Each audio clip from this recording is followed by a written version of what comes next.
Akkam jirtu nageenyi badhaadha dhaggeeffattoonni daawwattoonni kakuu kootuufi egaan yeroo dhiyoo kanatti viidiyoo hojjedhee isiniif gadhiiseen beeku kunis sababa baay'ina hojiitiin kan ka'e malee waan biraaf miti. Egaan har'a ammoo viidiyoo gabaabduudhaanii Excel irratti akkaataa maaksii miinii tootaalii yookaan saam isa jennu averejii raankii yoo yeroo nu ga'e immoo akkaataatti gireedii hojjennu afaan Oromoo afaan keessaniin yerootti viidiyoo gabaabaadhaan isinitti argisiisu ta'a. Egaa gabateen asirra jiru kuni barattoota muraasa yookaan maqaa namoota muraasaa qabatee jira. Maqaa namoota muraasaa ta'uu dhiisee kan keessan immoo maqaa ijoollee baay'ee 5,000, 10,000 2,000, 3,000 yoo ta'e illee waa tokko rakkinni hin jiru. Kan barataa jalqabaa duwwaa hojjennee asii gadi selleetti goona waan ta'eefi isinis lafa karzariin kiyya dhaqu ija keessaniin duukaa hordofuudhaan steeppiiwwan jiru waraqaa irratti barreeffachuudhaan lafa kompiitaraa argattanitti fi keessanii irra deebitanii akka shaakaltan isiniin jecha. YouTube kiyyas subscribe godha. Viidiyoowwan hojjedhee afaan keessan afaan Oromoodhaan isiniif gadhiisusi. Warri kaanis irraa barachuu akka danda'anitti share gochuu hin dagatinaan isiniin jedha. Dhawaatumaan gara viidiyoo kootiittanii isin dabarsa. Egaan asirra kan jiru akkuma isiniin jedhe iddoo kanaa saabjektiin afaan Amaaraatii kaasee hanga afaan Ingiliffaatti jira. Afaan Amaaraa afaan Oromoo gadaa keemistirii Ingiliffa jedhee jira. Saabjektiin baay'inni saabjektiis kanaa ol ta'uu danda'a. Haa ta'u garuu kanaa olis haa ta'u kanaa gadis haa ta'u akkamittiin maaksii hojjenna. Maaksii jechuun the highest value of one data jechuudha yookiin daataa kenname keessaati gatii olaanaa yookaan pointii olaanaa kan qabu kami jennee automaatikaalii yoo adda baasuu barbaanne maaksiidhaan hojjenna jechuudha. Inni taanu miiniidha. Miiniini the least value da yookiin isa xiqqaa pointii xiqqaa daataawwan kenname keessaa pointii isa xiqqaa ta'edha. Inni taanu saamiidha yookaan total isa jennudha. Saam yookaan total jechuun hida'ama daataa kenname waliigalaa jechuudha. Hida'ama waliigalaa maal kenname daataa kenname jechuudha. Inni taanu averageedha. Averagein egaa hida'ama daataa kenname irra yookaan hiruu amma amtaa daataa sanaa akka ta'e beekna jechuudha. Inni taanu raankiidha yookaan sadarkaa isa jennu inni taanu gireediidha jechuudha. Gireedii average irratti hundoofne hojjenna yeroo baay'ee. Egaan warra kana tokko tokkoon dhaataan yerootti hojjennu ta'a. Isinis sirriitti lafa karzariin kiyya jiru hordofuudhaanii ofii keessanii irra deebitanii akka shaakaltan isiniin jecha. Viidiyoo kiyya share godhaa, like godhaa, YouTube kiyya subscribe godhaa. Viidiyoowwan qaqqaalii ta'an waa'ee kompiitaraa rakkinoota kompiitaraa hedduu gara fuulduraatti hojjedhee isinii gadhiisuudhaaf karoorsee waan jiruuf isinis YouTube kiyya subscribe yoo gootan akkuma ani viidiyoo kiyya gadi lakkiseen isin bira ga'aa isiniin jecha. Egaa gara hojii kootti haa darbu. Egaan maaksii hojjechuudhaaf dursinee maaksii jalatti kilikii goona. Isa booda X yookaan FX kan jedhudha. Isa booda iddoo kanatti all kan jettu jirti. Yoo barbaadan immoo most recent used kan jettu jirti. Yeroo dhiyootti kan fayyadamne kan jedhudha. Inni kun immoo functionii jiran yookaan formulaawwan jiran hunda jechuudha. Formulaawwan jiran hunda keessaati maqaa functionii tokko barbaannee arguurra yoo yeroo dhiyoo kan fayyadamne jenne irra baay'ee gaarii ta'an isiniin jira. Garuu olii irrattis kilikii goonee akka kanaan olii irrattis kilikii goonee functionii maqaa functionii barbaadnu sana qubee isaa tuttuquu dandeenya jechuudha. Fakkeenyaaf amma maalan barbaada maaksiin barbaada jechuudha.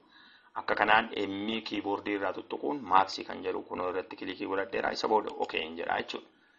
Isa booda okay din jedhee akka kanaan kana gadi butadhee subjectii jalqabaadhaa hanga dhumaatti select godhaa jechuudha. Kan barataa jalqabaa saabjektii jalqabaatii hanga dhumaattan selektii godhaa jechuudha. Kan barataa jalqabaa saabjektii jalqabaatii hanga dhumaatti.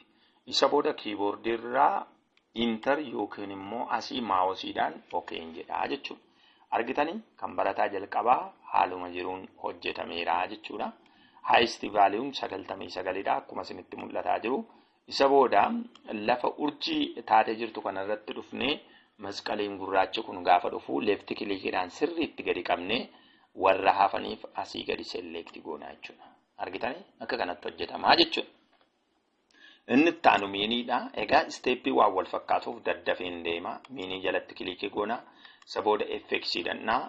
Isa booda m-ttan bubu'a. Miiniin kunoodha. Okeen jedha. Isa booda saabjektii jalqabaadhaa kaasee hanga saabjektii dhumaattan selektii godha. Isa booda okeen jedha. List value 78dha kunoo isinitti mul'ata. Ishee kanadha jechuudha. Keemistiriidha jechuudha. Isa booda urjii kanarra fidee masqaliin gurraachi kun gaafa naa dhufu left clickidhaan sirriitti qabee asii gadiin selektii godha warra hafaniifi jechuudha. Miinii hojjedhe. Inni itti aanu saamiidha. Steepii waan wal fakkaatuuf daddafeen deema. Saamii jalatti kilikii godha. Fx'n naqa. Isa booda s-ttiin bubu'a. S-ttiin bubu'a. S-ttiin bubu'a. Amman saamii argutti S-ttiin bubu'a. Amma kunoo saamii irratti kilikii godheera. Isa booda okeen jedha. Isa booda kan barataa jalqabaa saabjektii jalqabaarraa hanga dhumaattan selektii godha. Isa booda okee yookaan kiiboordii irraa interiin jedha. Isa booda gara urjii kanarratti fidee kilikii godhee masqaliin gurraachi kun gaafa dhufu asii gadi selektii godha jechuudha. Inni itti aanu averejjiidha. Averejjii jalatti kilikiin godha. Isa booda fx'n irratti kilikii godha. Isa booda hangana averejjii argutti eettan bubu'a. Eettan bubu'a. Eettan bubu'a. Averejjiin kunoodha. Okeen jedha. Isa booda saabjektii jalqabaadhaa hanga saabjektii isa dhumaatti kan barataa jalqabaan selektii godha. Isa booda okeen jedhaa jechuudha iddoo kanatti. Isa booda okee jedhee kan barataa jalqabaatti hojjetamee booda urjii iddoo fakkaattu kanarratti kilikii godhee masqaliin gurraachi kun gaafa dhufu warra hafeef gadi selektii godhaa jechuudha. Egaan averejjiin, saamiin, miiniin, maaksiin steeppiin isaanii waan wal fakkaatuuf gara dhumaatti ariifadheera. Isinis steeppii kana hordoftanii lafa kompiitara argattanitti irra deddeebi'uudhaan akkasii yaaltan isin gaafachaa. Amma ammoo gara raankii hojjechuutti hin darbaa jechuudha. Raankii hojjechuuf raankii jalatti kilikiin godha. Isa booda fx'n naqa. Isa booda fankshinoota jiran kana keessaa amman raankii argutti r'ttiin bubu'a. R'ttiin bubu'a. Kunoo raankii argadheera. Raankii heddiin argadhee booda okeen jedha. Okee jedhee gaafan ba'u number order kan jedhutu argina. Number iddoo jettu kanarratti kilikii goonee averejjii barataa jalqabaa qofa selektii goona. Riif iddoo jettutti immoo kilikii goonee averejjii barataa hundumaa gubbaadhaatii gara gadiitti asii gadi selektii goona. Isa booda kiiboordii irraatii F4tti cuqaasna yookaan press F4 from keyboard kan jedhu goona yookaan pressii goona.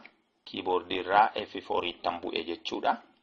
Isa booda iddoo kana dhufee okee yookaan kiiboordii irraa interiin jedha jechuudha. Argitanii barataan jalqabaa tokkoffaa ba'ee jechuudha. Averejjii 87 namni isa caalus waan hin jirreef sirriidha. Tokkoffaama ba'a.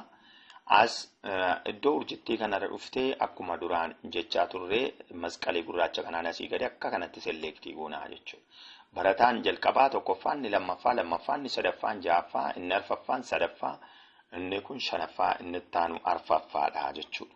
Egaan maaksiin, miiniin, saamiin, averejjiin akka nama isinii hojjedhe kanatti hojjetama. Yeroo itti aanu gireedii walii wajjin hojjennee akkaataatti gireediin hojjetamu barattu. Waan na dhaggeeffattaniif, waan na daawwattaniif guddoo galatoomaa. Viidiyoo kiyya laayik gochuu hin dagatinaa. Sheer gochuus hin dagatinaa. YouTube kiyya subscribe godhaa. Nagaan turaa. Ciao. Akkam jirtu?